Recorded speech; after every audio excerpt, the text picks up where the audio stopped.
What's up in War Eagle War Report family? It's your guy Ike Jones back with another morning drop, and today we are going to continue to talk about the momentum that Auburn has right now in the transfer portal. Let's talk about it. Y'all know how we do right here, War Report style. Let's drop it on them.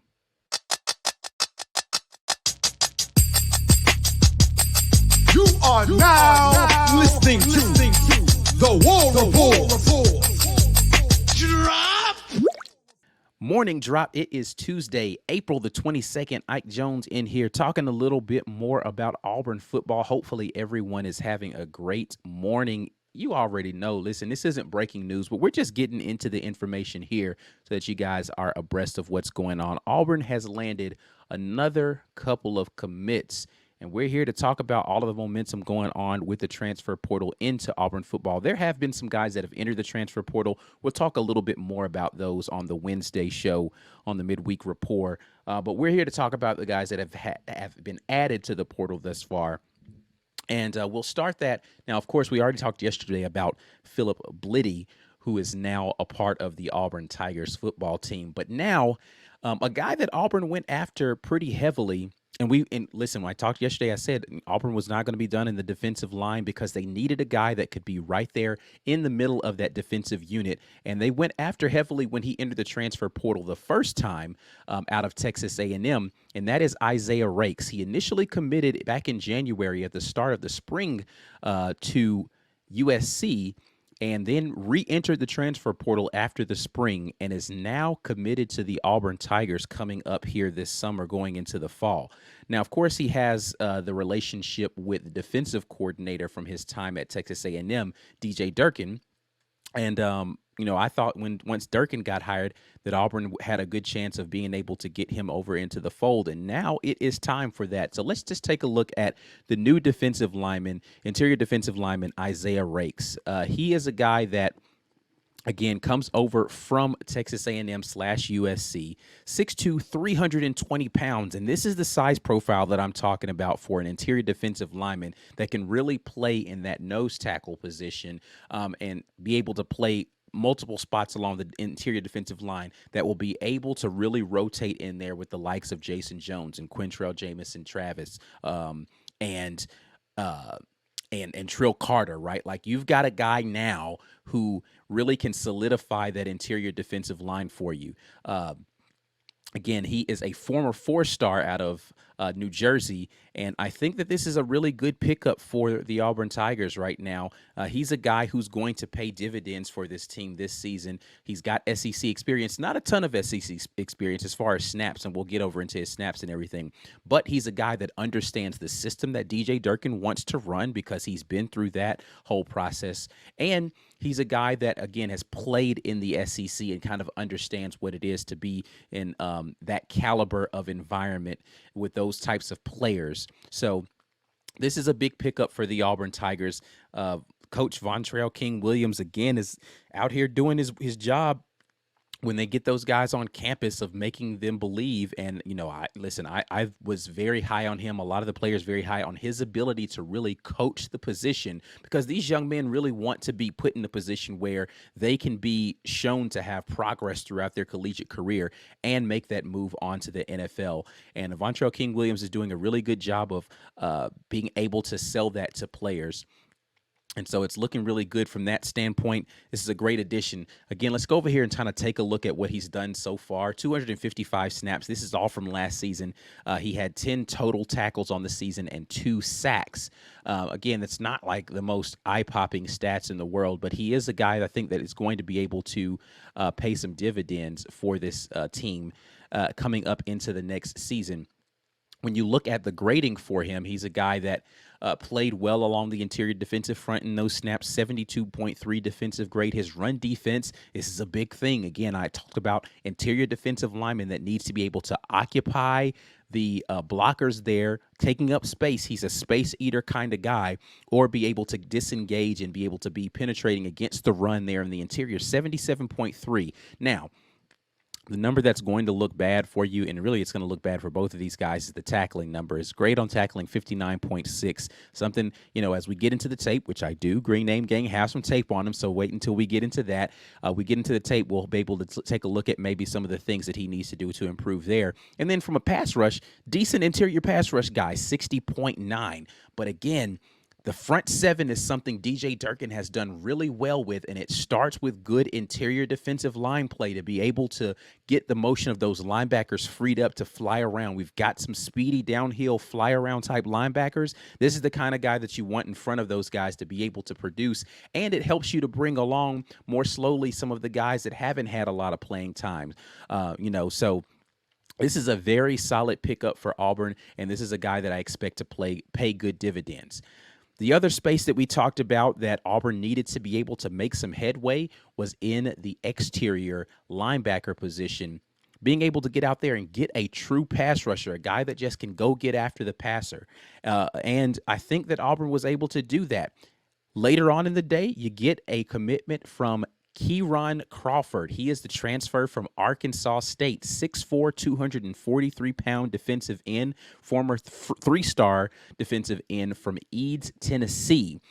So this is a guy who has some speed and some ability to go out there and really impact games as far as his ability to go and make the quarterbacks feel a little nervous out there. This is going to fit really well into this defensive unit and give you some more rotational guys. Listen, Jalen McLeod is the guy, right? But he needs some more depth behind him, and you're going to get that.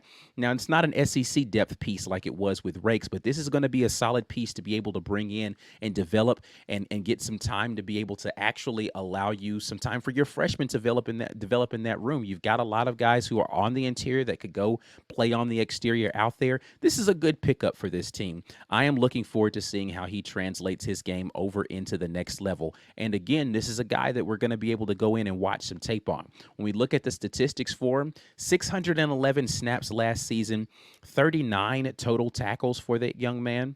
And he had 7 sacks last season. So, again, this is a guy who's going out there and he's really getting after the passer, man. When you look at the PFF grades for him, 68.5 on the on the total defensive grade. Rush defense was 61.7. Again, I told you that tackling number is not going to look good, so this is something that I'm going to want to go take a look at his tape. 47.8, but then his pass rush grade. This is the one that's important for, I think, what he's going to be used for as a sub-package guy on those notorious third and Auburn situations to be able to go out there and really apply pressure. 74.7 for him. So, Keyron Crawford, another addition out of the transfer portal, a solid pickup. One, I don't know that it's going to be as eye-popping, but he's going to be someone who is going to be useful for this Auburn team to be able to go out there and have more rotational depth, with what you're really looking for during this second portal period. So looking forward to seeing how he acclimates himself to the SEC.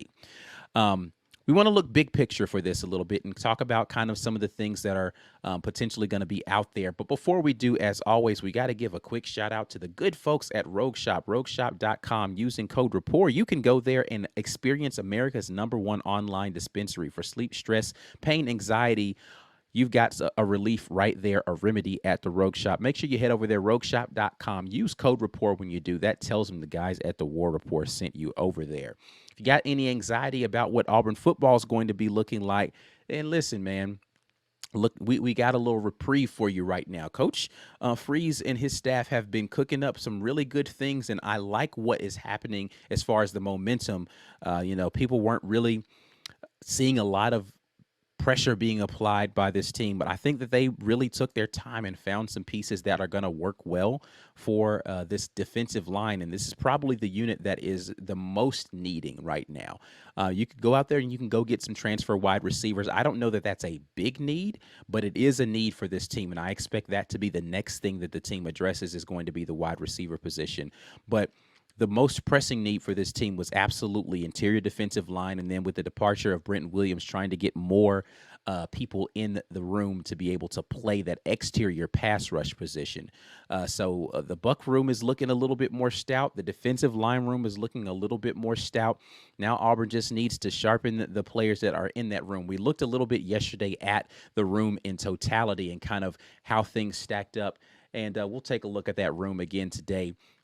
And now you add on Isaiah Raikes to this room, and you've got some sizable guys there on the interior to be able to play multiple guys and rotate. This allows Coach Hugh Freeze to do the thing that he said he was worried about doing last season. If these guys play up to their potential, he can go out there and play with some speed on offense. And I think that that benefits the offense and Peyton Thorne a lot, the run game a lot. When you can run tempo, I think it allows you to be able to play to the strengths of what this team is able to do, which is create mismatches by making sure that the other team is scrambling and keeping the same defense out there on the field, not allowing them to change the looks or even change the personnel quickly so that you can take advantage of some of the mismatches that you've created.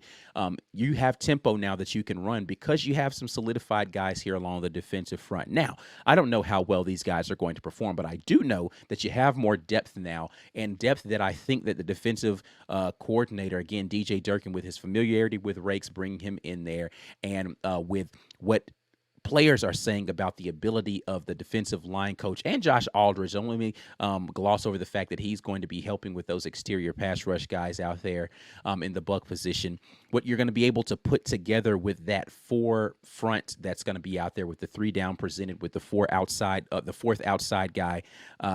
What you're going to be able to do with that and the entire front seven, that's going to allow you, because of the depth now that's been developed through the transfer portal, to be able to be more confident to go out there and run your tempo offense. And so that bodes well for Auburn going into next season because the offense, I think, needs to have that injection of that boost of speed to be able to help it play better. But I love these pickups for Auburn, and I really, really want to hear what you guys think about this.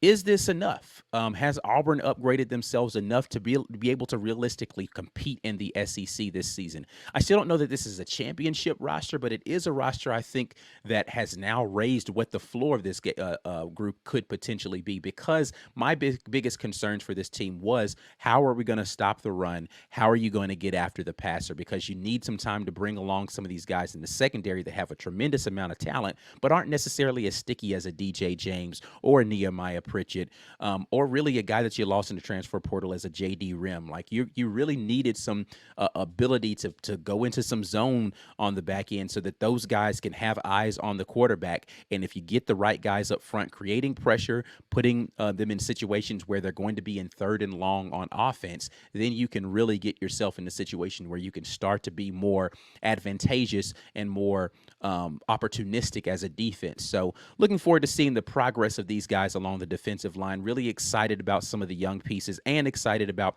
the transfer portal pickups, because this is really what DJ Durkin wants to be able to do, is have a stout defensive line and be able to allow his guys to get flying downhill and again get some speed rushers on the outside to really make it uncomfortable for the quarterback. And I think that they've accomplished both of those things this week with the addition of Blitty, Isaiah Raikes, and now with the addition of Crawford as well. But I want to hear you all's opinions, because of course you all have some very excellent opinions about things that you think need to be happening with this team. Where does Auburn need to go next in the transfer portal, and who are the guys that you are most excited about potentially getting onto this team? And what of these three guys between Blitty, Crawford, and Raikes are you most excited about them securing the commitment from? Want to hear all of those things right down there in the comment section. Before you get out of here, please do the necessary by sharing the video. Again, this video is brought to you by the good folks at the Rogue Shop. Make sure you head over there. But share the video, like the video, subscribe to the channel if you haven't already, and make sure that somebody knows what's going on. Green Name Gang, I'm back at you later on today. We will get into some more film, but y'all make sure you have your notifications on for that. I'm out of here until the next time, and as always, War Eagle.